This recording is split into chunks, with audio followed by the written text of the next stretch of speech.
दोस्तों नमस्कार। मैं डॉक्टर कृपाशंकर मिश्र गोरेगांव मुंबई से।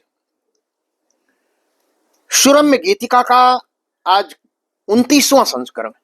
सुरम्य गीतिका में एक बार फिर से आपको दिखाना चाहूंगा। ये मैंने इस गीत को पूरा पढ़ने के लिए एक निश्चय किया कि सुरम्य गीतिका के जितने भी गीत हैं वो आप तक मैं किसी न किसी रूप में पहुंचाऊं, और यह लगातार कभी अगर कोई अवरोध आ जाता है समय के अनुसार तो अलग बात है, अन्यथा मैं प्रतिदिन यह मैंने अपना नियम बनाया है कि एक गीत आपके साथ जरूर साझा करूंगा। ये गीत भिन्न भिन्न रूप में है, अलग अलग तरह के हैं। कोई गीत देश प्रेम पर है, कोई प्रकृति पर है, कोई पर्यावरण पर है, कोई अपने रिश्तों को लेकर के है, माँ पर है, बेटी पर है, और शहीदों को लेकर के भी है जिन्होंने अपने देश के लिए अपना सर्वस्व समर्पण किया। लेकिन आज का यह गीत प्रकृति पर है, पर्यावरण पर है। और पर्यावरण का जब मैं कहता हूं तो मैं ये कहता हूं कि हमारे आसपास में जो हमारे फूल हैं, क्यारियां हैं, उपवन हैं, जिन्हें हम सजाते रहते हैं, संवारते रहते हैं, घरों में भी अपने बालकनीज में या जहां हमें जगह मिलती है कुछ पौधे लगा करके उन्हें हम सींचते हैं, उन्हें प्रफुल्लित देखना चाहते हैं।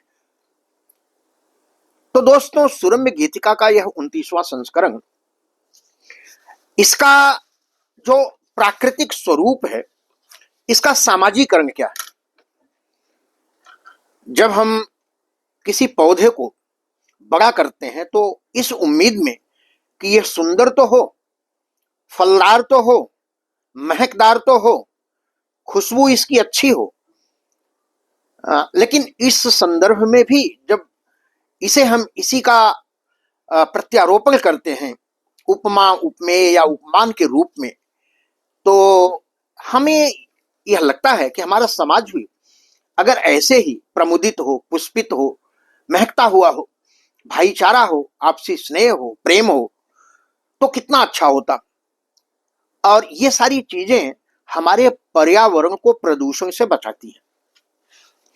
पहले दोस्तों मैं 4 लाइन आपके सामने मैं रखना चाहूंगा। ये रचना बड़ी छोटी सी है, इसके 2 अंतरे हैं और अंतरा भी बहुत बड़ा नहीं है, लेकिन इसका जो एक पहले आरंभ में मैंने इस प्रकृति की सुंदरता को, इस प्रकृति के चतुर्दिक जो होने वाले वातावरण जो हमको आनंद देते हैं, सुख देते हैं और जिन्हें देखकर हमारा मन प्रसन्न हो जाता है, तो ऐसे वातावरण को लेकर के एक छंद है जो मैं आपके सामने प्रस्तुत करूंगा। तो दोस्तों, मैं यह बताते हुए कि सुरम्य गीतिका का यह 29वां संस्करण, और इस 29वें संस्करण में प्रकृति पर, पर्यावरण पर यह मेरा गीत है। लेकिन उसके पहले मैं ये 4 लाइनें एक इसका जो सामाजिकरण है प्रकृति का, मैं उसी पर कहते हुए फिर अपनी रचना पर आऊंगा। एक वट वृक्ष के हम सभी पात हैं, एक वट वृक्ष के हम सभी पात हैं, कोई फल फूल डाली तो विश्वास है, एक वट वृक्ष के हम सभी पात हैं, कोई फल फूल डाली तो विश्वास है, हम सभी मिल के संग में चहकते रहें, हम सभी मिल के संग में चहकते रहें, चाहे सुख हो या दुख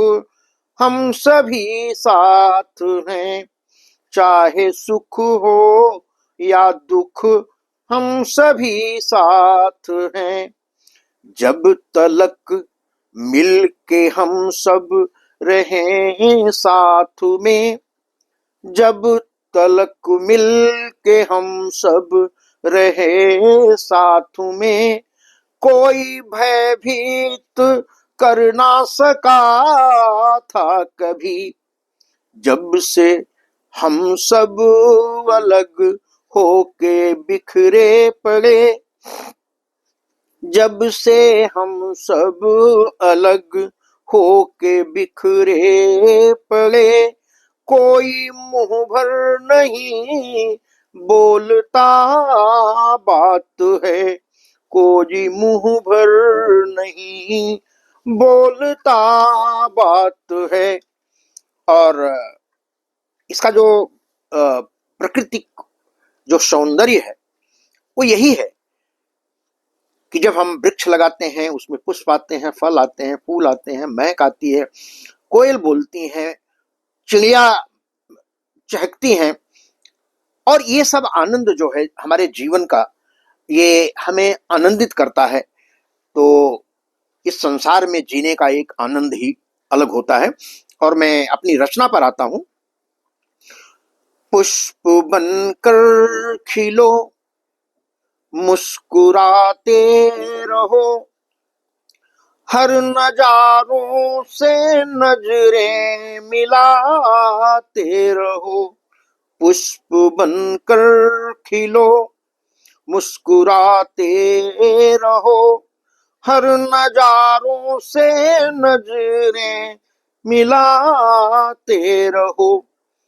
हैं प्रकृति के नजारे तुम्हारे लिए, हैं प्रकृति के नजारे तुम्हारे लिए।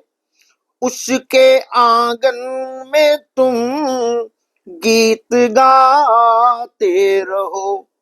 पुष्प बनकर खिलो, मुस्कुराते रहो, हर नजारों से नजरें मिलाते रहो। इसका अंतरा देखें। सॉरी। नाचते मोर,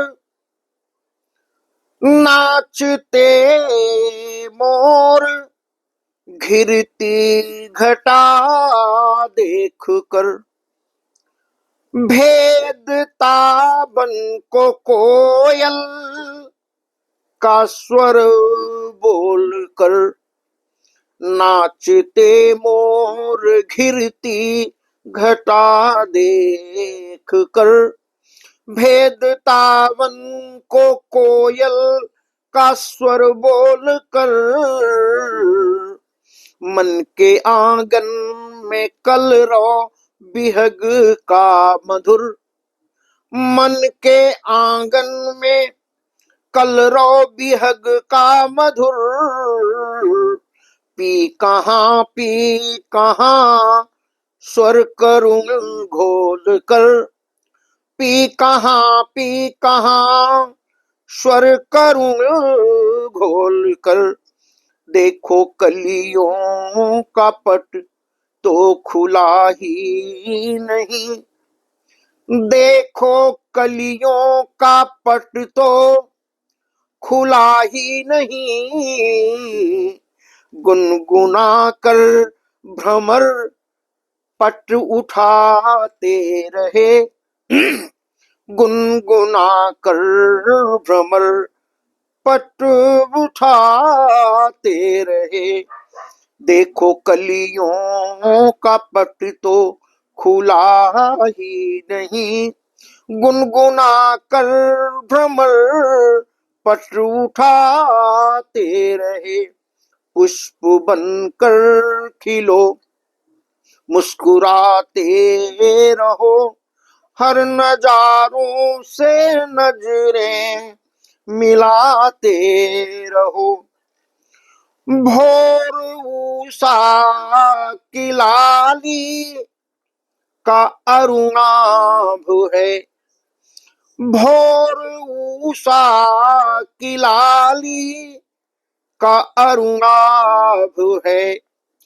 उगते दिन कर के सैसो का अनुराग है, बह रही है सुगंधित पवन प्यार की बह रही है सुगंधित पवन प्यार की, बस परागित परागों का ही राज है, बस परागित परागों का ही राज है। जल झरते हैं झरझर झमकते हुए, जल झरते हैं झरझर झमकते हुए,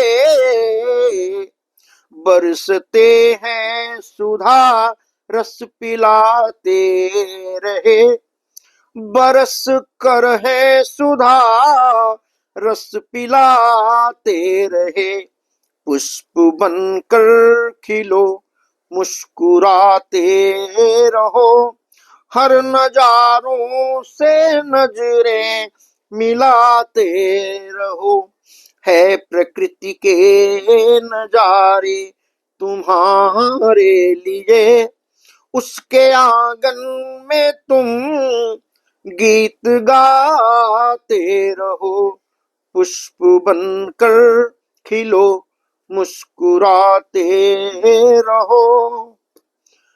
तो दोस्तों, यह प्रकृति पर और प्रकृति के पर्यावरण पर इस गीत का एक मानवीकरण है, सामाजिकरण है कि हम अपनी प्रकृति के साथ कैसे जुड़ें। हमारे पास पड़ोस में फूल फल पौधे जो हम लगाते हैं, उनकी देख रेख नियमित रूप से करते हैं। ऐसे ही हमारा समाज भी है। अपने समाज के रिश्ते को इसी तरह से हमें सहेजना पड़ता है, संभालना पड़ता है, और तभी हमारा समाज भी समरस होता है।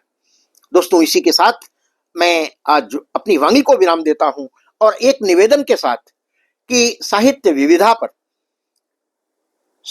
विविधा यूट्यूब चैनल पर आप ये सारे गीत हमारे सुन सकते हैं, देख सकते हैं और पढ़ सकते हैं।